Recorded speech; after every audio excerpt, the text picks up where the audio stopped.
بسم الله الرحمن الرحيم.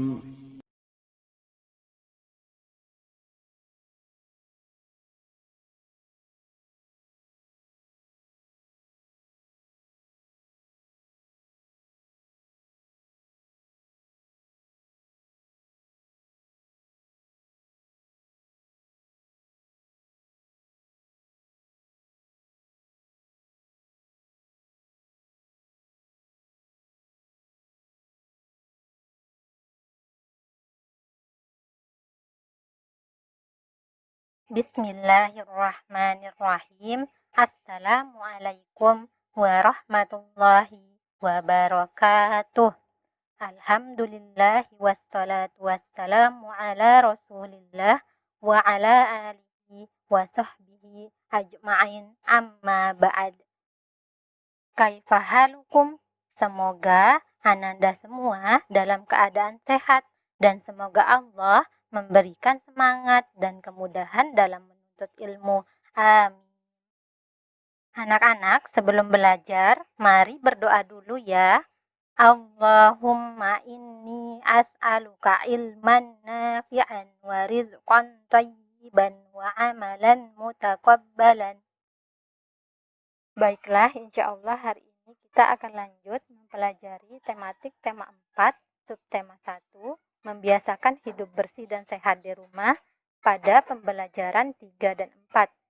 Adapun materi yang akan kita pelajari pada pembelajaran 3 yaitu yang pertama, kisah Al-Kisai dan seekor semut, yang kedua, lingkungan tidak sehat, dan yang terakhir, bangun datar. Sedangkan materi yang akan kita pelajari pada pembelajaran 4 yaitu yang pertama, ciri-ciri lingkungan tidak sehat dan ruas garis, sudut dan titik sudut bangun datar.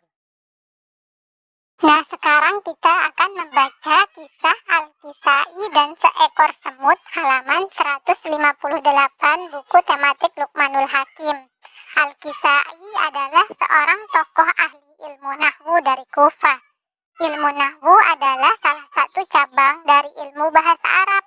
Sebelum menjadi ahli ilmu nahwu, ketika belajar ilmu nahwu, Al-Kisai merasa kesulitan dan tidak bisa menguasainya.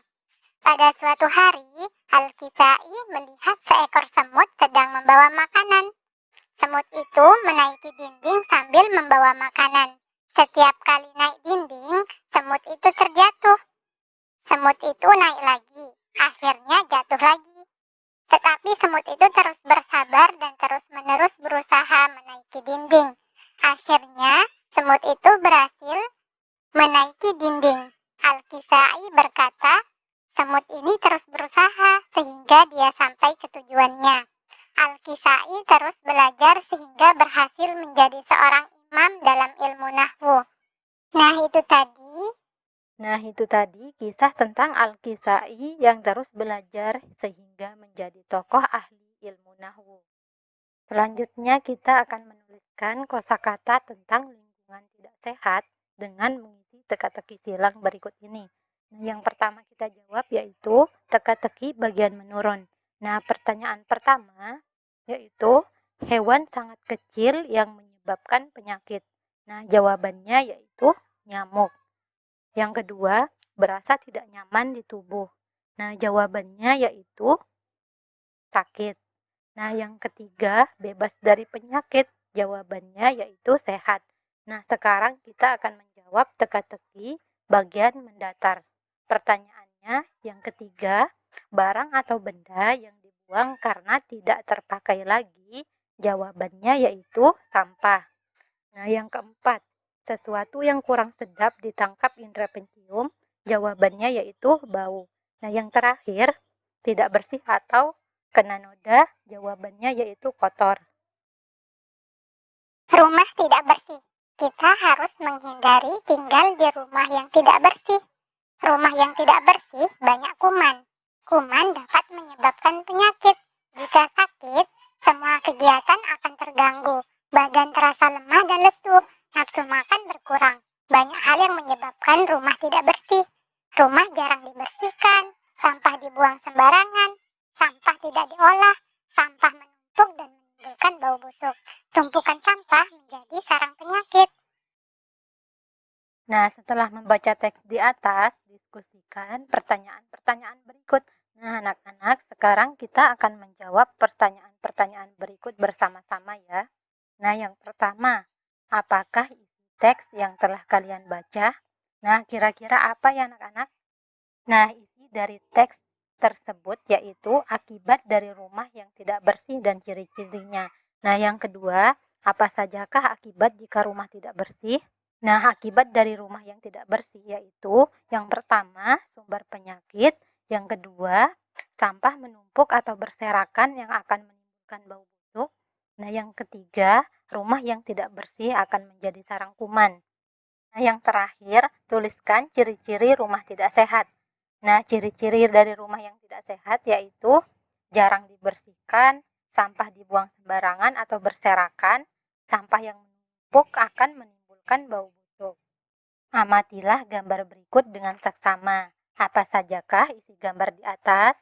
Nah, sekarang kita akan tuliskan hasil pengamatan berdasarkan gambar tersebut yang berjudul rumah tidak bersih. Rumah yang tidak bersih sangat tidak nyaman untuk ditempati. Banyak barang-barang yang tidak tersusun dengan rapi. Selain itu, banyak sampah-sampah yang berserakan di mana-mana yang menimbulkan bau busuk. Rumah yang tidak bersih akan menjadi sarang penyakit yang sangat membahayakan kesehatan.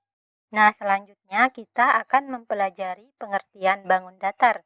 Nah, anak-anak, perhatikanlah gambar berikut. Nah, pada gambar terdapat sebuah rak. Nah, rak pada gambar dibatasi oleh garis-garis atau ruas garis. Garis-garis tersebut saling terhubung di setiap ujungnya. Wilayah yang dibatasi oleh garis-garis yang saling terhubung dinamakan bidang datar. Bidang datar dikenal juga sebagai bangun datar.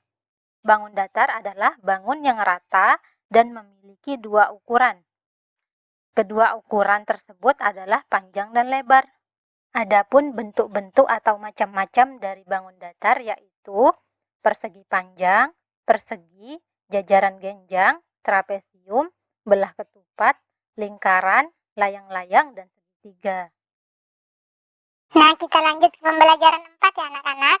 Nah, selanjutnya kita akan mempelajari konsep ciri-ciri lingkungan tidak sehat.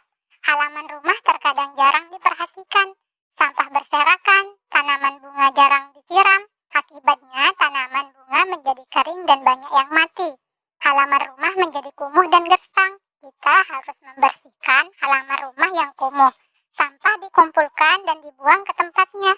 Jika perlu, sampah bisa didaur ulang. Salah satu hasil daur ulang sampah adalah pupuk kompos. Tanaman bunga harus disiram setiap hari. Pot bunga disusun rapi. Halaman rumah akan tampak rapi dan asri. Nah, sekarang kita akan mengamati bangun datar. Sampah yang berserakan terdapat beberapa benda. Di antaranya ada potongan kertas dan bungkus permen. Sekarang kita bentangkan potongan kertas dan bungkus permen. Nah, amati lembaran potongan kertas dan bungkus permen. Apakah bidang kertas tersebut berbentuk bangun datar? Nah, bidang kertas tersebut merupakan bangun datar berbentuk jejar genjang yang memiliki 4 ruas garis. Nah, selanjutnya, apakah lembaran bungkus permen berbentuk bangun datar? Lembaran bungkus permen juga bangun datar. Bentuk persegi panjang yang memiliki 4 ruas garis.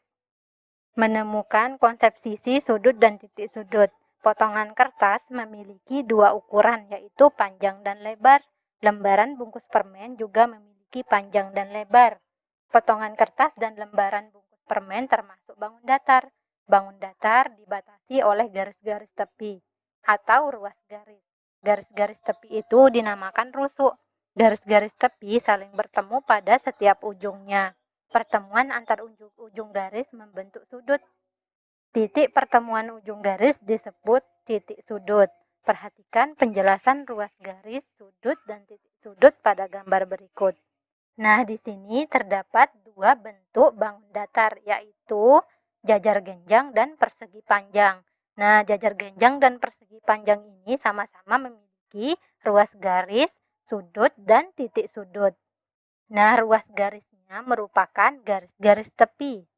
Sedangkan sudutnya yaitu garis-garis tepi saling bertemu pada setiap ujungnya, dinamakan sudut. Nah, dan titik sudut. Nah, titik sudut ini yaitu titik pertemuan ujung garis. Nah, selanjutnya kita akan menentukan jumlah ruas garis, sudut, dan titik sudut.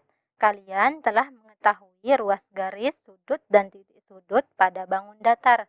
Sekarang, hitunglah banyak ruas garis, sudut, dan titik sudut bangun datar dalam tabel berikut. Nah, yang pertama yaitu segitiga siku-siku yang memiliki 3 ruas garis, 3 sudut, dan 3 titik sudut. Nah, selanjutnya yaitu segitiga sama kaki. Nah, segitiga sama kaki ini memiliki 3 ruas garis, 3 sudut, dan 3 titik sudut. Nah, yang ketiga yaitu trapesium. Nah, trapesium ini memiliki 4 ruas garis, 4 sudut, dan 4 titik sudut. Nah, yang keempat yaitu ada belah ketupat. Nah, belah ketupat ini memiliki 4 ruas garis, 4 sudut, dan 4 titik sudut. Nah, yang terakhir itu ada jajaran genjang.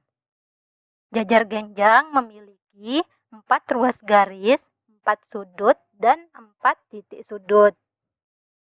Sekian materi untuk hari ini. Afwan atas segala kekurangan dalam menyampaikan materi. Marilah kita tutup pembelajaran dengan membaca doa kafaratul majelis.